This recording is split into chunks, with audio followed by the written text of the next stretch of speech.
News Muzaffarpur. मैं sizzle आप सभी दर्शकों का स्वागत करती हूँ। खबरों की शुरुआत करने से पहले आई नजर डालते हैं आज के मुख्य समाचारों पर। हेडलाइंस के प्रायोजक हैं विकास कलेक्शन शोरूम। कपड़ा व्यवसायी से 1.5 करोड़ की रंगदारी मामले में पुलिस ने दोनों आरोपियों को किया गिरफ्तार। 1.5 करोड़ रंगदारी कांड के पीड़ित व्यवसायी से मिलने पहुंचे नेता प्रतिपक्ष विजय कुमार सिन्हा। नगर निकाय चुनाव के दूसरे चरण में चुनाव नामांकन के पहले दिन 5 पार्षद प्रत्याशियों ने नामांकन पर्चा किया दाखिल।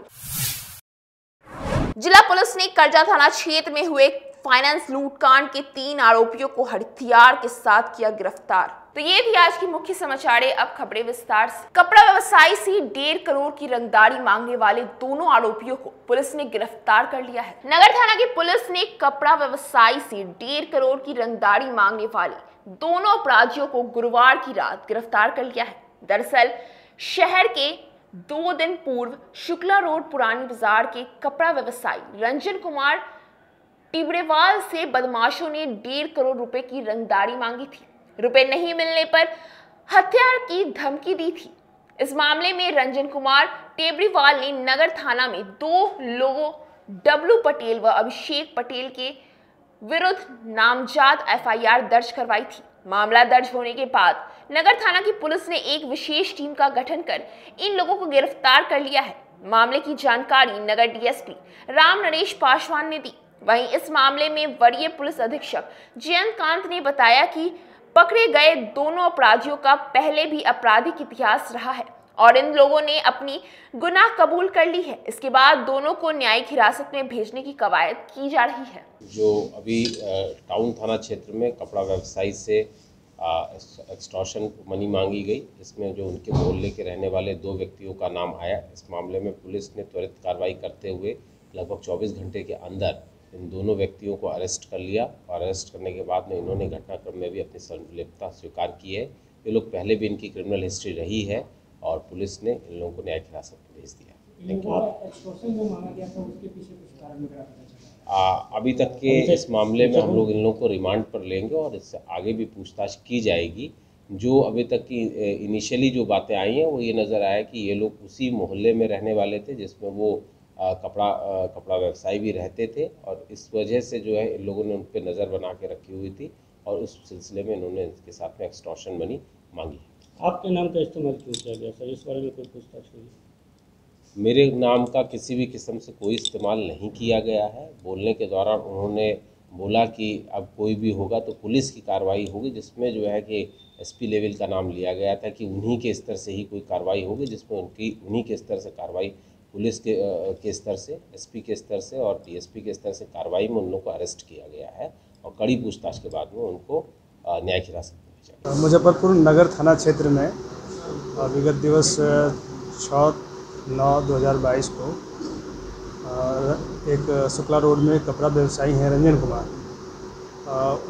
उनके फ़ोन पे कुछ अपराधकर्मी रंगदारी की मांग की है, जिसमें वरीय पुलिस अधीक्षक महोदय के द्वारा त्वरित गति से एक एसआईटी का गठन किया गया, जिसमें नगर थानाध्यक्ष एवं वहाँ के सहकर्मी तथा डीआईओ की टीम के द्वारा छापामारी की गई और सूचना संकलन करते हुए दोनों अभियुक्त जो प्राथमिकी के नामजद हैं डब्बू पटेल उर्फ सुबोध पटेल एवं अभिषेक पटेल, इन दोनों की गिरफ्तारी की गई है। इनके पास से जिस मोबाइल से रंगदारी की मांग की गई है वो भी बरामद कर ली गई है। गिरफ्तारी कहाँ से हुई? गिरफ्तारी एक की गिरफ्तारी उसके घर से हुई है और दूसरे के रास्ते से हुई है, अखाड़ा घाट रोड से गिरफ्तारी हुई है। तो पहले का रिकॉर्ड भी है? जी, इन दोनों का पूर्व से भी इतिहास रहा है। एक डब्बू पटेल उर्फ सुबोध पटेल जो हैं ये एसबाई का अवैध कारोबारी हैं और कई कांडों में वांछित रहे हैं। अभी भी वो सदर थाना के एक कांड में वांछित हैं। तो हथियार भी पाया गया था? हथियार जो वीडियो फुटेज दिख रहा है उसमें इनके पास हथियार जैसा कुछ दिख रहा है, उसके संबंध में हम लोग आगे छानबीन करके कार्रवाई कर रहे हैं। व्यवसायियों की सुरक्षा के लिए व्यवसायियों की सुरक्षा प्रदान कर दी गई है, जिनके विरुद्ध रंगदारी का है मामला और उनको सुरक्षा मुहैया करा दी गई है और बाकी जिस तरह से हम लोगों के पास और किन्हीं को लगता है तो उनको सुरक्षा हमेशा देते आए हैं, देते आए हैं। इस तरह की घटनाएं फ़ोन पे मांगी जा रही है, उसका सत्यापन किया जा रहा है, लेकिन इनके पास कोई उस तरह का रिकॉर्डिंग वगैरह नहीं है। जबकि फ़ोन के द्वारा मांगा गया है, एक रिकॉर्डिंग है जिसमें कि गाली गलौज की बात सामने आई है। वीडियो फुटेज का भी अवलोकन किया जा रहा है और हम लोग किसी भी सूरत में किसी भी अपराधी को बख्शते नहीं हैं। आप लोग सभी वाकिफ़ हैं। हमारे कप्तान साहब इसमें काफ़ी संजीदगी दिखाते हैं और अपराधी कोई भी हो उनको बख्शा दिया जाएगा। 1.5 करोड़ की रंगदारी मामले में पीड़ित व्यवसायी रंजन कुमार से मिले नेता प्रतिपक्ष विजय कुमार सिन्हा। बिहार में अपराध चरम पर है, अपराधियों का मनोबल बढ़ा हुआ है। मुजफ्फरपुर में पहुंचे नेता प्रतिपक्ष सह पूर्व विधानसभा अध्यक्ष विजय सिन्हा ने सरकार पर जमकर हमला बोला। वे 1.5 करोड़ रंगदारी कांड में पीड़ित व्यवसायी रंजन कुमार से मिलने पहुंचे थे। उनके साथ जिलाध्यक्ष रंजन कुमार और बेबी कुमारी समेत कई जनप्रतिनिधि भी थे। नेता प्रतिपक्ष ने व्यवसायी से मुलाकात की, फिर वहीं से एसएसपी को फोन लगाकर बात भी किया। कहा कि व्यवसायियों की सुरक्षा का जिम्मा पुलिस का है। अगर इस तरह से कोई खुलेआम रंगदारी मांगेगा और दुकान में ताला लगा देगा तो कैसे व्यवसाय करेंगे। नेता प्रतिपक्ष ने एसएसपी से पेट्रोलिंग बढ़ाने को कहा। इसके बाद उन्होंने व्यवसायियों को तसल्ली दी। कहा कि जब तक हम लोग हैं, कोई अपराधी अपराध करके बच नहीं सकता है। मौके पर चैम्बर ऑफ कॉमर्स के भी व्यवसायी मौजूद थे। उन्होंने भी सुरक्षा व्यवस्था बढ़ाने की मांग की। कहा कि इस तरह की घटना से व्यवसायी वर्ग दहशत में है। मोहल्ले का क्रिमिनल माहौल के व्यवसायी से रंगदारी मांगता है, दुकान में ताला बंद कर देता है, कहता है कि एसपी को बुला लो वही खोलेंगे। इस तरह की भाषा का इस्तेमाल अपराधी कर रहे हैं। इससे समझ सकते हैं कि उनका मनोबल कैसा है और इन्हें किसका संरक्षण प्राप्त है। वहीं बेगूसराय कांड पर जब उनसे पूछा गया कि आरजेडी लगातार बीजेपी पर आरोप लगा रही है, इस पर उन्होंने कहा कि इसकी जांच करा ली जाए। हम ये बिल्कुल बर्दाश्त नहीं करेंगे कि इस तरह की घटना घटे। अगर सरकार और प्रशासन ने ठोस कदम नहीं उठाया तो बीजेपी राज्य भर में आंदोलन करेगी। पहली घटना है रंगदारी मांगने का कि ताला बंद कर करके रंगदारी मांगे और एसपी से कहे कि ताला खुलवाओ। ये भयभीत करना और ये वातावरण जंगल राज नहीं है, गुंडा राज स्थापित हुआ है। इस गुंडा राज का अंत हम लोग करेंगे। गुंडा राज जेडीयू वाले कह रहे हैं कि आप लोग जेडीयू वाले लोग को अब कोई रह गया है, जवान भी रहा है कुछ बात करने का।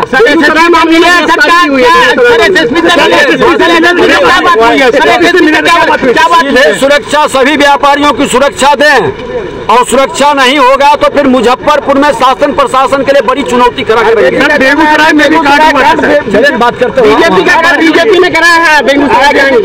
चलिए जांच करवाएगा, सत्ता में बैठे हैं, पूरी तरह से जांच करवा लें। 50 लाख रुपया जो है रंगदारी मांगी गई, यहाँ सरेआम 1.5 करोड़ रुपया मांगा गया। इसलिए किसी हालत में भी जो है व्यापारी अपने को असुरक्षित महसूस कर रहे हैं। किसी हालत में भी ऐसी घटनाएं बर्दाश्त नहीं की जाएगी।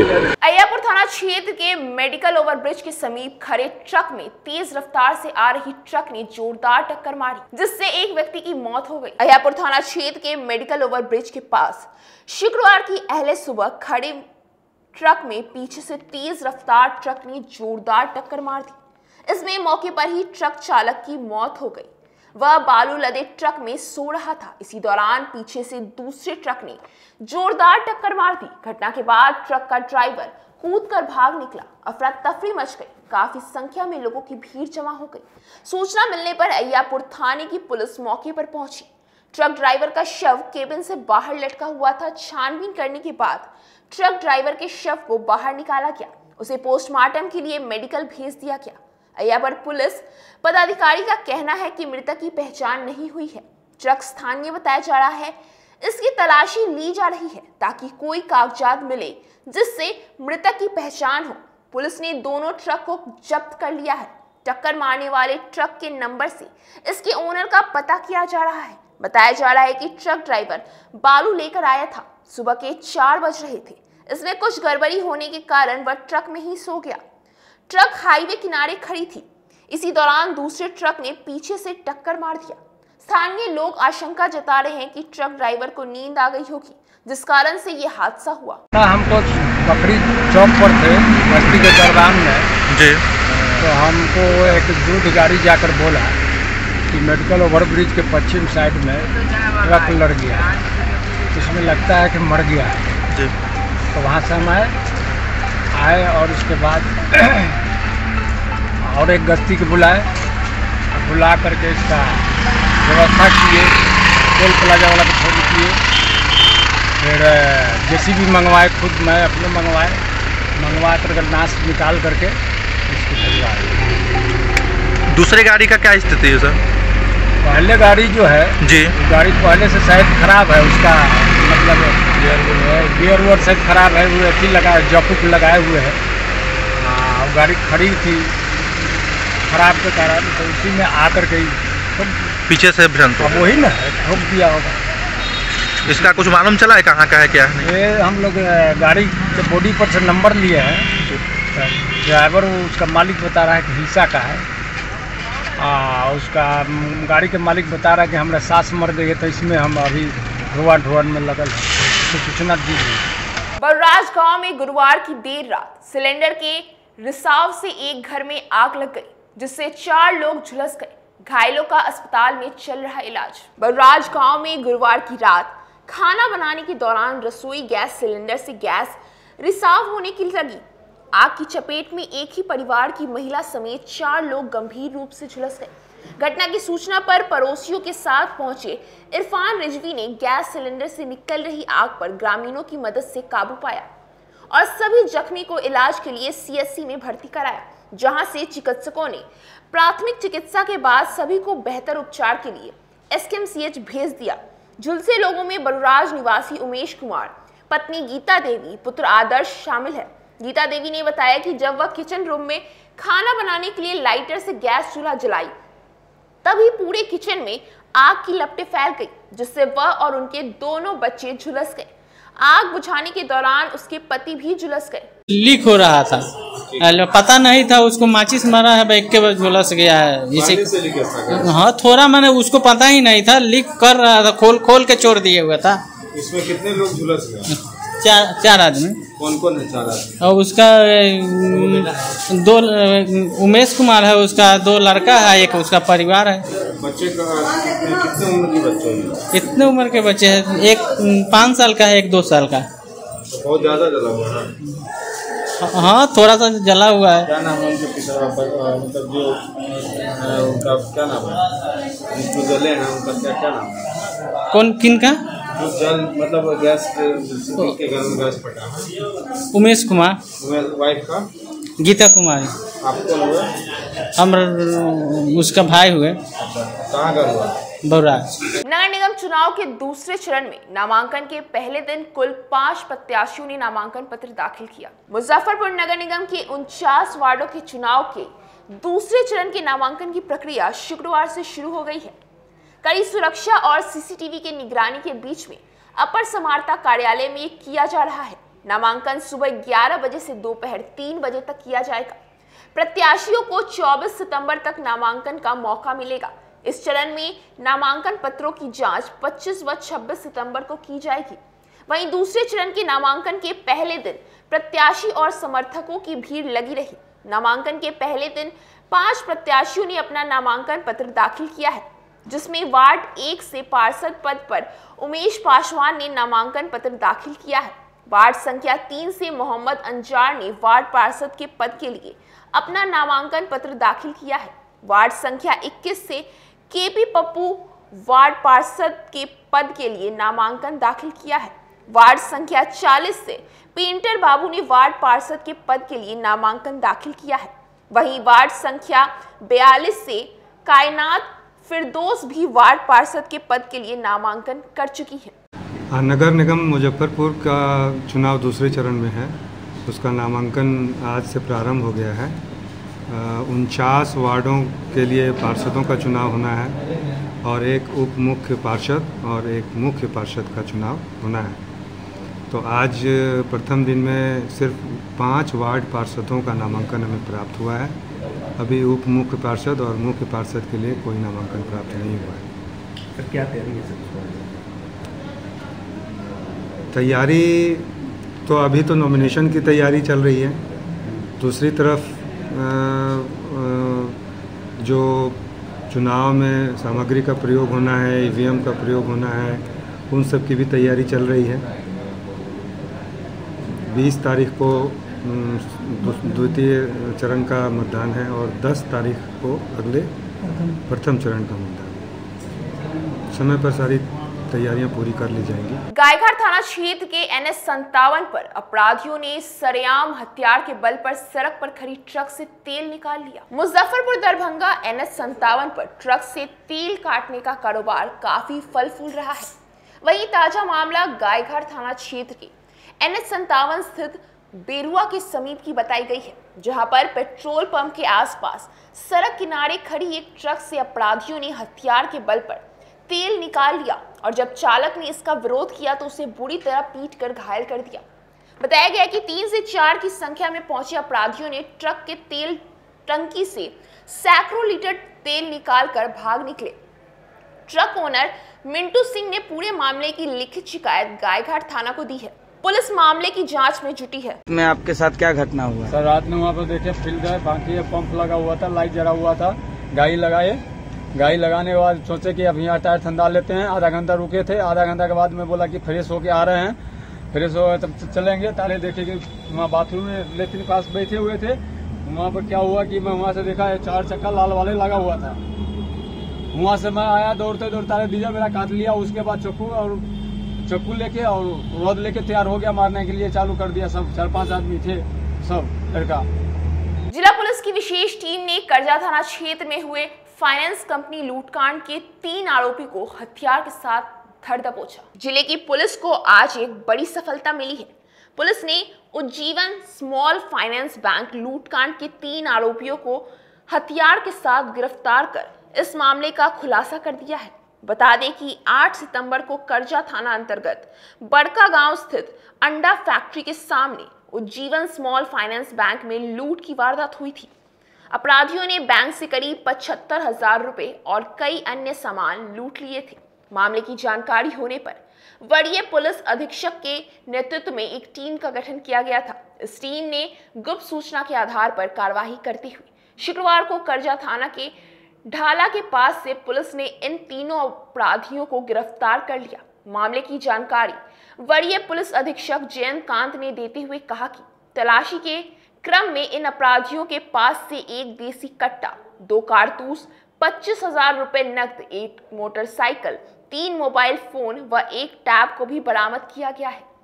गिरफ्तार अपराधियों की पहचान शेखर कुमार, आकाश कुमार उर्फ राजा व मोनू कुमार के रूप में की गई है। पकड़े गए इन अपराधियों का पहले से भी कई आपराधिक इतिहास रहा है। इनके विरुद्ध करजा थाना में कई मामले दर्ज हैं। लगभग 3 दिन पूर्व करजा थाना में एक लूट की घटना हुई। उज्जीवन फाइनेंस में 75,000 रुपए की, और इस घटनाक्रम में उसका जो टैब जो उसने इस्तेमाल किया था, उसका मोबाइल और पैसे, उसको लूट लिया गया। इस मामले में करजा SHO द्वारा बनाई गई टीम में, जिसमें SHO Saraiya, SHO Jaitpur, DSP Saraiya के नेतृत्व में बनाई गई टीम ने मौका वारदात पे कई जगहों पर रेड की। रेड के दौरान अपराधियों को चिन्हित किया गया और उसके बाद में 3 लोगों को अरेस्ट किया गया। इनके पास से 2 कंट्री मेड वेपन बरामद हुए और इससे जब पूछताछ की गई तो इन्होंने इस इंसिडेंट में अपनी संलिप्तता स्वीकार करते हुए कि बाद में आगे इनके पास से घटना में लूटे गए पैसे, टैब और मोबाइल जिसका इस्तेमाल घटना में हुआ था, उसे बरामद किया गया। इस प्रकार पुलिस को एक अननोन केस को सॉल्व करने में सफलता मिली है। Thank you. ये लोगों का प्लान था। ये लोग करजा के बड़का गांव थाना क्षेत्र के आसपास के रहने वाले हैं और इन लोगों का पहले से ही प्लान था कि उस जगह में आने वाला कोई भी फाइनेंस कर्मी है उसको लूटने का इन लोगों का प्लान था, जिसमें इन लोगों ने उस व्यक्ति को घेरने के बाद में उससे 75,000 रुपए, टैब और अन्य सामान लूट लिया। बाद में Karja SHO, DSP Saraiya, DSP west और SHO सरैया एवं जैतपुर के द्वारा बनाई गई टीम ने मौका वारदात पे कई जगह रेड की। रेड के दौरान इन अपराधियों को अरेस्ट किया गया, जिनके पास से 2 कंट्री मेड वेपन, 1 बाइक जिसका इस्तेमाल इंसिडेंट में हुआ था और अन्य सामान बरामद किया गया। इस प्रकार पुलिस को इस घटनाक्रम को, इस अननोन केस को सॉल्व करने में मदद मिली। लगभग 25,000 रुपए इनके पास से बरामद हुए हैं। इनसे आगे पूछताछ की जा रही है जिससे और आगे जो 75,000 रुपये है उसके लिए जो है रिकवरी की जा सके। इनका कोई गिरोह वगैरह भी है क्या? इससे पहले भी इनका आपराधिक इतिहास रहा है। ये लोग करजा थाना में चोरी के केस में जिसमें भी रिकवरी हुई थी उस केस में पहले भी। अब वक्त हो चला एक छोटे से ब्रेक का, बने रहिए हमारे साथ सिटी न्यूज मुजफ्फरपुर। जिले की शान बन चुकी बाबा लहठी अब लोगों की जरूरत बन चुकी है। अत्याधुनिक रेंज और भरोसे को समेटे हुए लोगों के लिए नई नई डिजाइनर लहठी उतारते रहते हैं। ऐश्वर्या राय बच्चन, सचिन तेंदुलकर की पत्नी से लेकर न जाने कितने सारे नामी हस्तियां इस लहठी के दीवाने हो चुके हैं। लोगों के साथ ने ही बाबा लहठी की पहचान देश से लेकर विदेश तक बनाई है। ऐसा साथ बनाए रखने के लिए आप लोगों का तहे दिल से धन्यवाद।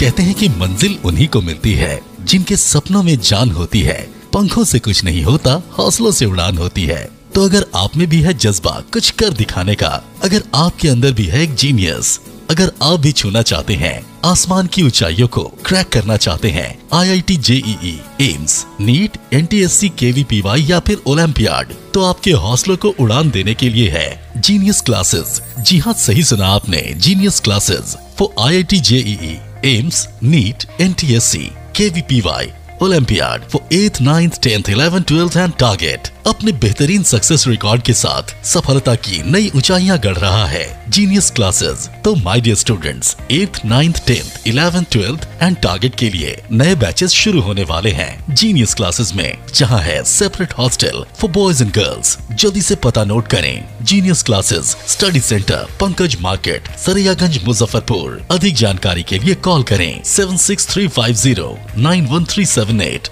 या फिर 7635091387 या फिर आप कॉल कर सकते हैं 7635091396 या 9006911690 पर या फिर 9128482268। Genius Classes. For more information, visit our website www.geniusclasses.in or email us on info@geniusclasses.in. Registrations are open and new batches are starting soon. Rush to Genius Classes, Study Center, Pankaj Market, Saraiyaganj, Muzaffarpur. अपने सपनों की आशिया को दे एक नई पहचान माँ Bhavani decor private limited के साथ, जो है authorised distributor of Kajaria.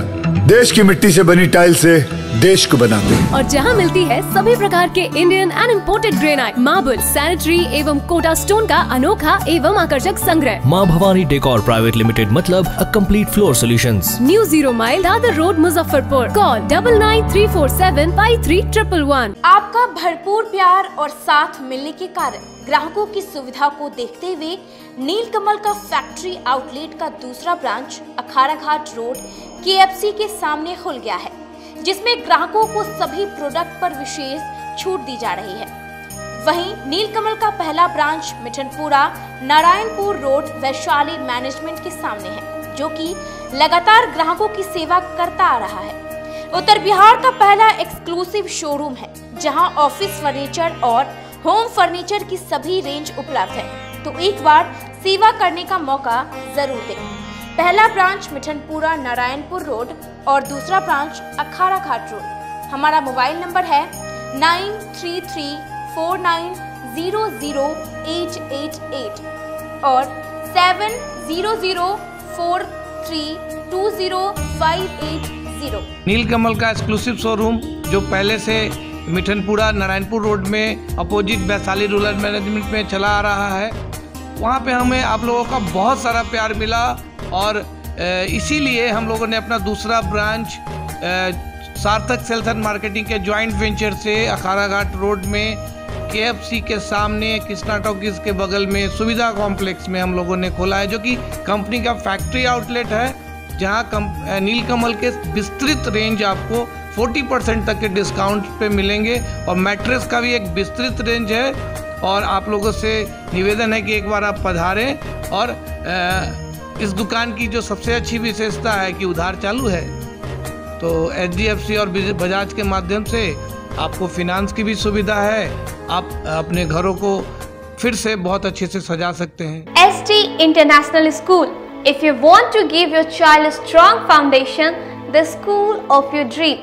Play to 10th based on CBSE curriculum. हमारे यहाँ अनुभवी एवं प्रशिक्षित शिक्षकों द्वारा बच्चों के देखभाल के साथ स्मार्ट क्लास द्वारा शिक्षण की सुविधा है। कक्षा 1 से 10 तक कंप्यूटर की मुफ्त शिक्षा के अलावे छात्र एवं छात्राओं के संगीत तथा नृत्य की शिक्षा की भी व्यवस्था है। पूरा स्कूल सीसीटीवी कैमरे से लैस है। स्कूल में बच्चों का नामांकन फ्री किया गया है। हमारे यहाँ अपने बच्चों के उज्जवल भविष्य के लिए जरूर पधारें। हमारा पता है बांध road, Shekhpur, Akhara Ghat, Muzaffarpur. Our contact number is 8757652616 and 9955132616। हमारे स्कूल का कुछ मेन फीचर्स है, जैसे बच्चों की देखभाल करना। हमारे यहाँ पुस्तकालय वगैरह की पूरी अच्छे तरीके से व्यवस्था है। क्लासरूम सारा बना हुआ है। सीसीटीवी कैमरे से हमारा क्लासरूम डेकोरेटेड है। सिक्योरिटी के भी विजन से हमारा क्लासरूम बहुत प्रोटेक्टेड है। हमारे यहाँ जो भी शिक्षक शिक्षिकाएं आई हैं पढ़ाने के लिए वो काफ़ी वेल एडुकेटेड हैं और वेल वर्स्ड भी हैं। हमारा विद्यालय भी चारों तरफ से बना हुआ है। हमारे यहाँ लैब बहुत अच्छे से बना हुआ है। कंप्यूटर की फ्री शिक्षा हम इस बार इसको दे रहे हैं। हमारे यहाँ नामांकन प्रारंभ है। फैशन की दुनिया में कदम से कदम मिलाकर चलना चाहते हैं, वो भी कम बजट में, तो एक बार जरूर जाएं मोतीझील पूजा बाजार स्थित विकास कलेक्शन शोरूम में। यहाँ रेमन, पार्क, यूएस पोलो, मुफ्ती शर्ट, ब्लैकबेरी के एक्सक्लूसिव रेंज उपलब्ध हैं। इसके अलावा सियाराम के कोट पैंट, ब्लेजर और शेरवानी भी उपलब्ध है। सभी ब्रांड में 1 पीस के खरीद पर 20% तथा 2 पीस के खरीद पर 30% की विशेष छूट दी गई है। तो हमारे यहाँ एक बार अवश्य पधारें। हमारा पता है विकास कलेक्शन, बीबी कॉलेजिएट स्कूल के अपोजिट पूजा बाजार, मोतीझील। हमारा संपर्क नंबर है 9835104722। हाँ, पहले आप लोग का नमस्कार। मेरे यहाँ विकास गारमेंट जो पूजा मार्केट मोतीझील में है, लगन के शुभ अवसर के लिए कोट पैंट, ब्लेजर, विंटर के जैकेट, स्वेटर, मतलब सब चीज़ें, शेरवानी, अंडरगारमेंट, सारे चीज सब ब्रांड में, टी शर्ट भी सब वो है, और राउंड में टी शर्ट है, गोल गला में टी शर्ट है, सभी तरह का ब्रांड है। और सबसे अच्छा ये है कि हम कर देते रहते हैं। अभी मोस्टली ब्रेक के बाद एक बार फिर आप सभी दर्शकों का स्वागत है। अब बढ़ते आगे की खबरों की ओर। 17 सितंबर को होने वाली विश्वकर्मा पूजा की तैयारी को लेकर लोग दिन भर सफाई में जुटे। विश्वकर्मा पूजा शनिवार को जिले भर में धूमधाम से मनाई जाएगी, जिसको लेकर शुक्रवार को एक दिन पूर्व से ही घर घर में तैयारी कर ली गई है। लोगों ने अपने घर में रखे मशीन, वाहन एवं इलेक्ट्रॉनिक सामान की साफ सफाई की है। शहर के चांदनी चौक, बैरिया बस स्टैंड और रामदयालु सहित मुख्य बाजार में कई जगहों पर विश्वकर्मा भगवान की प्रतिमा स्थापित की जाएगी। भगवान विश्वकर्मा पूजा को लेकर शहर भर में काफी उत्साह देखा जा रहा है। इसे लेकर सभी व्यावसायिक प्रतिष्ठानों व आम लोग अपने अपने वाहन को साफ कर रंग रोगन करने में लगे हैं। मूर्तिकार विश्वकर्मा भगवान की प्रतिमा को अंतिम रूप देने में लगे हैं। मूर्तिकारों के यहां से प्रतिमा ले जाने का सिलसिला देर रात तक जारी रहा। विश्वकर्मा पूजा को लेकर शहर के बाजारों में विशेष चहल पहल देखने को मिली। लोगों ने अपने अपने घरों में पूजा के लिए विश्वकर्मा की तस्वीर की खरीदी की, साथ ही वस्त्र व सजावट के सामान भी खरीदारी की गई। वहीं पूजा को लेकर शहर के लोहा पार्ट्स की दुकान, डेकोरेशन, आरा मशीन, आटा चक्की, वाहन शोरूम सहित अन्य छोटे बड़े सभी दुकानों को डेकोरेट किया गया। शनिवार को ये सभी दुकानदार विधिक तरीके से भगवान विश्वकर्मा की पूजा करेंगे। वहीं रविवार को प्रतिमा का विसर्जन किया जाएगा। चूँकि हम लोग बहुत मेहनत के बाद बाबा विश्वकर्मा का प्रतिमा तैयार किए हैं और कोरोना के बाद लग रहा है कि कुछ नया रुख होगा, लेकिन लगातार मौसम में जो बदलाव आया है बारिश की वजह से वो भी प्रभावित कर रहा है। जैसे कि अगर देखा जाए तो मौसम अगर और भी ज़्यादा बारिश अगर हुआ तो फिर सभी चीज़ों पर असर भी पड़ सकता है, चूँकि मतलब 75% तरह के बाजार अभी नहीं है। अभी मूर्ति का क्या भी है, अभी अंतिम समय जी प्रतिमा का अंतिम समय होने के कारण ऐसा लग रहा है कि 75% जो बैकिंग हुआ है जो मार्केट का वो तो है, लेकिन 25% अभी भी कमी है। कलाकार को वो चीज़ नहीं मिल रहा है जो उनका जो रेट ऑफ वैल्यू चाहिए वो नहीं है। मतलब प्रतिमा बनाए तो बेचना ही पड़ेगा, क्योंकि 1 साल तक इन प्रतिमाओं को रखना भी मुश्किल है। इन कारणों से हम लोग भी कस्टमर आ रहे हैं तो उनको देने का कोशिश कर रहे हैं कि इस बार ले जाइए, अगले बार फ़ायदा दीजिएगा, लेकिन वो चीज़ है ही नहीं। नगर निकाय चुनाव के दूसरे चरण के नामांकन शुरू होते ही समरनालय परिषद में जिला प्रशासन की चौक चौबंद व्यवस्था की। जिले में नगर निकाय चुनाव को लेकर नामांकन प्रक्रिया के प्रथम चरण को नामांकन के साथ साथ दूसरे चरण का मुजफ्फरपुर नगर निगम के 49 वार्ड का भी नामांकन शुक्रवार से शुरू हो गया है। वहीं पहले चरण के नामांकन में 5वें दिन प्रत्याशियों और उनके समर्थकों की भीड़ ज्यादा थी। हालांकि दूसरे चरण की नामांकन के लिए कड़ी प्रशासनिक सुरक्षा व्यवस्था की गई है। मुजफ्फरपुर नगर निगम के लिए नामांकन पत्र अपर समाहर्ता कार्यालय में दाखिल किया जाएगा। वहीं माधोपुर सुस्ता नगर पंचायत के लिए भू अर्जन अधिकारी व मुरौल नगर पंचायत के लिए DRDA निदेशक कार्यालय में नामांकन पत्र दाखिल किया जा रहा है। वहीं नामांकन प्रक्रिया के निगरानी कर रहे SDO पूर्वी ने दूसरे चरण के नामांकन को लेकर प्रशासनिक स्तर पर सभी तैयारी पूरी की है। मुख्य द्वार पर सुरक्षा की पूरी व्यवस्था की गई है। साथ ही नामांकन प्रक्रिया में भाग लेने के लिए प्रत्याशी और उसके समर्थक हो ही नामांकन स्थल तक जाने का आदेश दिया गया है। क्योंकि 19 तारीख तक निर्धारित है और जो पिछला 5 दिन हुआ नॉमिनेशन के डे में, उसमें तो नॉमिनेशन की संख्या कम थी अपेक्षा के अनुरूप, और आज चूँकि नॉमिनेशन में इसलिए स्वाभाविक है कि भीड़ ज़्यादा है, क्योंकि सभी जगह दंडाधिकारी मजिस्ट्रेट है और मेन गेट जो हमारा है कलेक्ट्रेट का, उससे केवल प्रस्तावक और समर्थक ही प्रवेश करेंगे और जो भी 4 पहिया वाहन है मेन गेट तक ही आएगा। मेन गेट के बाद उनको मुजफ्फरपुर क्लब में जाना हो या दूसरे किसी रूट में जाना हो तो उसमें डाइवर्ट कर लेना है। किसी भी परिस्थिति से 4 व्हीलर जो है वो मेन गेट के अंदर प्रवेश नहीं करेगा और जो कुछ गाड़ी भी प्रवेश करे तो उसको हम लोग बाहर निकाल दिए हुए हैं और केवल प्रस्तावक और समर्थक ही अंदर जाएंगे। पुलिसकर्मियों की तैनाती काफी कम दिख रही है। पुलिसकर्मी आ गया है, थान से आ गया, थोड़ा देर से लेट हो गई, उसी के अंदर समस्या हुई है। पर्याप्त संख्या में पुलिस वाला आ गया। सभी आज ट्रेनिंग था, जो भी हम लोग के नगर निकाय जो मतदान कर्मी लोग हैं उन्हीं लोग का ट्रेनिंग है सेंट्रल स्कूल में। तो कल और आज 2 दिन मेन भीड़ था तो वहाँ भी ट्रैफिक अरेंजमेंट हो गया है, पुलिस पदाधिकारी सब लोग तैनात है। लागू है सर, उसका खुला उल्लंघन करने को भी आपने खुद देखा होगा। कहाँ पे?